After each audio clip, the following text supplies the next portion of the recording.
Okay, I'll start this. This is optometrist talking about various ideas about what's happening, about what she thinks is happening, and what she doesn't know about anything. But but here goes.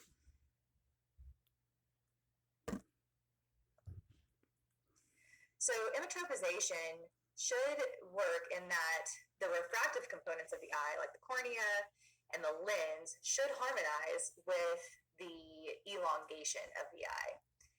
The axial length is the most important factor to make sure that emmetropization is happening properly. So what goes wrong? There were two main theories: the accommodative lag theory and now the more popular peripheral refraction theory. So the accommodative lag theory really has fallen out of favor now that there's a lot more evidence behind the peripheral refraction theory. But I think it's important to kind of review the accommodative lag theory to see kind of where we got to where we are now. So the accommodative lag theory was thought that myopia was induced from under accommodation during all of that near work. It was thought that because the image was focused behind the retina at the level of the fovea specifically, that relative hyperopia made the eye grow longer. And so it would make sense that things like bifocals and progressive lenses that treat with plus at near to help with the accommodative lag should make things better. But as papers started coming out, they found that there really wasn't much of a correlation between accommodative lag being the cause of myopia. There is a little bit of an association, but not necessarily a causative effect. So this paper looked at varying levels of accommodative lag and wanted to see, if higher levels of accommodative lag maybe corresponded to more incidence of myopia, and they found that there was not a correlation. This did the same thing, but in kind of a younger population, and found a very similar outcome, that there was not an association for the onset of myopia specifically. And then this looked at from a little bit different of a perspective. If we treat with progressive addition lenses for those folks that already have accommodative lag, surely we'll see some sort of a control effect as these kids wear it. They found that there was a statistically significant difference, but it was very, very small and definitely not clinically significant. So then the peripheral refraction theory started to become more popular as probably the reason why some kids become myopic. Started to become more popular as probably the reason why some kids become myopic. The thought is that myopic eyes, or eyes that are destined to become myopic, have a shorter off-axis length, and that creates an image that's focused behind the retina out in the periphery as opposed to the fovea.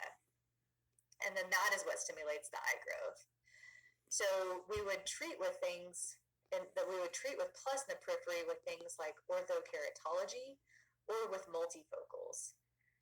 So this is the MiSight lens, and we have these peripheral treatment rings that are plus zones. And so MiSight and other multifocal lenses induce peripheral plus through these, myopic defocus rings.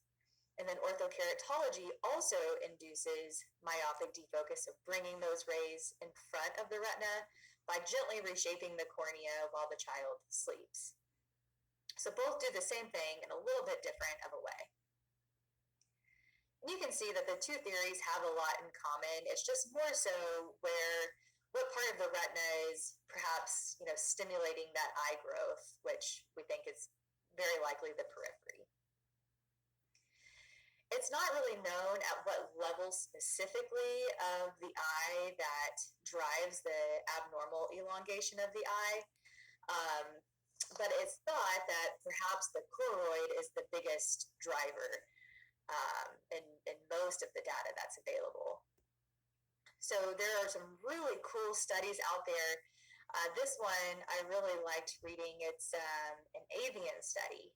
And in that avian eye, they showed the eye a hyperopic defocus, which is in the blue, a myopic defocus, which is in the green, and then a control. And then they looked at the various levels of the eye, levels of the retina, the choroid and RPE, and the sclera, and tried to determine where the growth was happening, where the changes were happening.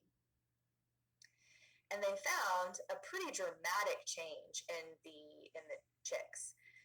So in the hyperopic defocus, so again the blue, there was a pretty dramatic thinning of the choroid, which resulted in scleral remodeling that caused axial elongation. The control with no power or no defocus stayed the exact same. And then our myopic defocus in the green, the choroid actually thickened, which in effect shortened the eye. So this is various levels of magnification of those changes, and you can see they're pretty extreme.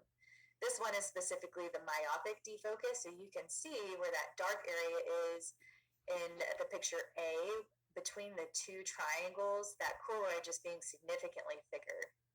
And then as we get to C and then B, it just is, a little bit more magnification. So what was also really interesting is they repeated the study and actually severed the optic nerve, and they still found the same effect. So that's why we think that it's more so isolated, perhaps in the choroid, or the choroid being the main driver, given that even when you cut off the neurological feedback, we're still getting this same effect that we see here. So really interesting. Now, in the avian studies, it's a very dramatic effect, and we don't see that in normal, human subjects, but we do see a little bit of it to a degree.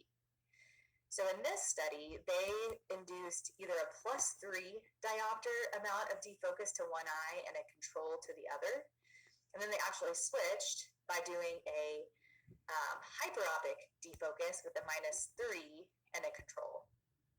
And they saw that with the myopic defocus, the +3, there was some choroidal thickening and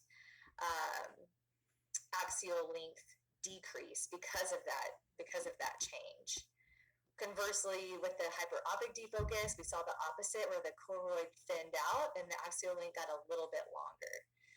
Those changes were transient in nature, but we could see how if you continue to have that amount of defocus, how those changes could become permanent over time.